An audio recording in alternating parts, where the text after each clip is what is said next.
Hey, how's it going, YouTube? I'm back in the video, and today I'm going to talk about how the Philadelphia 76ers are potentially the best team, or the most underrated super team in the entire league. Now, obviously, this is based on when they are fully healthy. As of right now, they literally almost could not be more injured than they currently are. And I'm not even a 76ers fan, so to say. Like, I'm from New Orleans, I'm a Pelicans fan.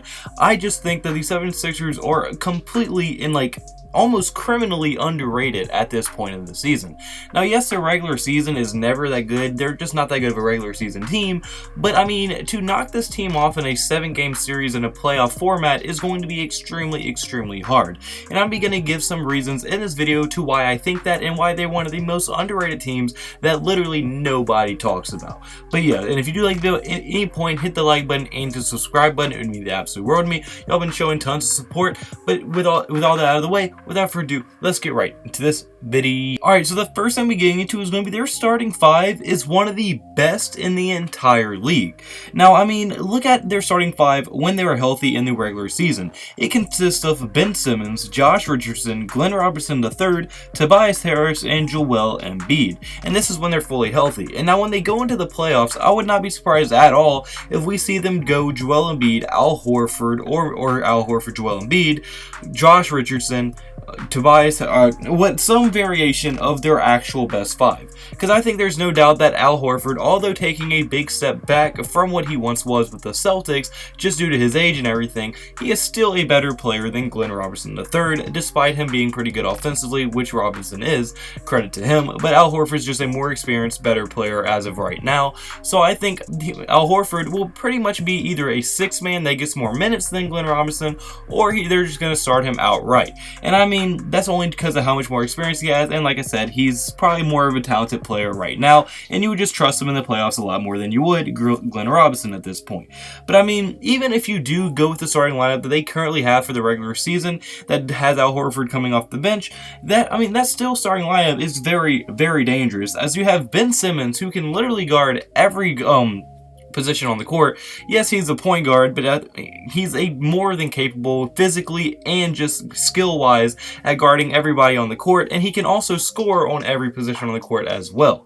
And then also Joel Embiid, obviously everybody knows how good he is. He's one of the best rim protectors in the league, can play very good defense, he's a dog, he grabs rebounds, gets in your face, plays hard, and can also take over on the offensive end. So I mean, him and Ben Simmons are obviously the two superstars on the team, on the starting lineup, and they can take over a game whenever they have to. And then Josh Richardson, who, yes, is probably the worst of the big four on the starting lineup, but still is a very good player. He can play good defense, he can score. He's more of a scorer than anything, but he is still a very talented scorer on this roster, and is very capable of getting hot at any moment as well. And then Tobias Harris is a very good three-point shooter. He can score very well, and he's a pretty underrated player in the league, in my opinion. And I mean, with that big four, their offensive potential is extremely high, going along with their defensive potential as well. Because I mean, Ben Simmons and Joel Embiid are obviously very good two-way players. Josh Richardson's a good two-way player, and Tobias Harris, although not being the best defender by any means, he is still a very solid defender in the NBA. And now that you add all that together, what starting lineup in the NBA currently, besides people like probably the Lakers and Clippers, just due to how good their stars are, who in the East has a legitimate starting lineup that can pair up and match up with that starting with the Philadelphia 76ers lineup? As I mean, if you go through the playoff teams that are currently above them in the rankings, I mean, you have Milwaukee, who of course they have Giannis, but then their next best player is Chris Middleton on the starting lineup, with Brook Lopez, Eric Bledsoe, and I don't know why I can't think of it, but obviously their starting lineup, although they have a better overall star talent player, and they have two all-stars on their starting lineup, let's be honest, Ben Simmons is better than Eric Bledsoe. Josh Richardson's a very solid shooting guard in whoever they have at the shooting guard position. Now, yes, Giannis is probably an equal, but in my opinion, still a step higher than Joel Embiid. Giannis is by far going to be the best player on the court, but Joel Embiid is by no means going to be a complete pushover when guarding Giannis, if he does guard Giannis down low. But then they have Tobias Harris and Josh Richardson you have to deal with also in the starting lineup, and I just don't see them being able to completely guard that. Now, yes, I do think Milwaukee could beat them in a playoff series, and they probably are the better team just due to Giannis, but I mean, but the point is still the same, that the starting lineup is not the same. And then you go even to the second seed, and it gets even worse. As I mean, Ben Simmons, in my opinion, is a better player than Kyle Lowry. Pascal Siakam is not as good of a player as Joel Embiid. Tobias Harris is, yes, he's not as good as Pascal Siakam, but he's still a good enough scorer to where he's not going to get abused by any means. And Josh Richardson, he's going to cause matchup problems for the Raptors as well. And then like teams like Miami, Indiana, Brooklyn, and Orlando, if they play any of them, they're going to match up very, very well. Very, very good as well. Miami would probably be their biggest struggle, and right now I'm pretty sure that's going to be who they're going to be playing in the playoffs. I'm not completely sure what the standings are in the East, but I'm pretty sure that they would be comparing with the Miami Heat, and that would be a very good series, but I would give the starting lineup edge to the Philadelphia 76ers just due to how well-rounded they are, especially if they go with the more experienced lineup and put Al Horford in the starting lineup going into the playoffs. But now my second reason is going to be that not only is their starting five very solid, but if they do remain with Al Horford off the bench, their bench is also extremely, extremely solid.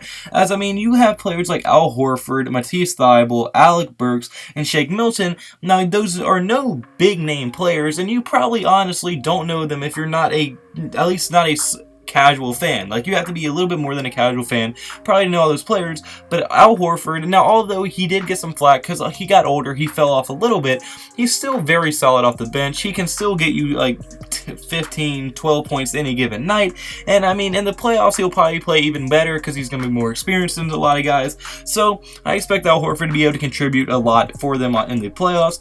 Thybulle also, although not being the best rookie right now, he's a very solid rookie. He can give you around 6-7 points a game, and you never know, he can play some defense. He's just a decent role player right now, and he's still developing. And Alec Burks, he's a very good scorer, very underrated, not very underrated, but an underrated scorer off their bench. And Shake Milton can also score when he does get in. So I mean, I think that they could all potentially be big contributors coming off the bench for the Philadelphia 76ers, and it's going to be really big because they're going to be able to help out their starting lineup a ton, get them some rest, get them some minutes off on the bench, so their starting lineup can remain in the game for as long as possible when they need to in crunch time.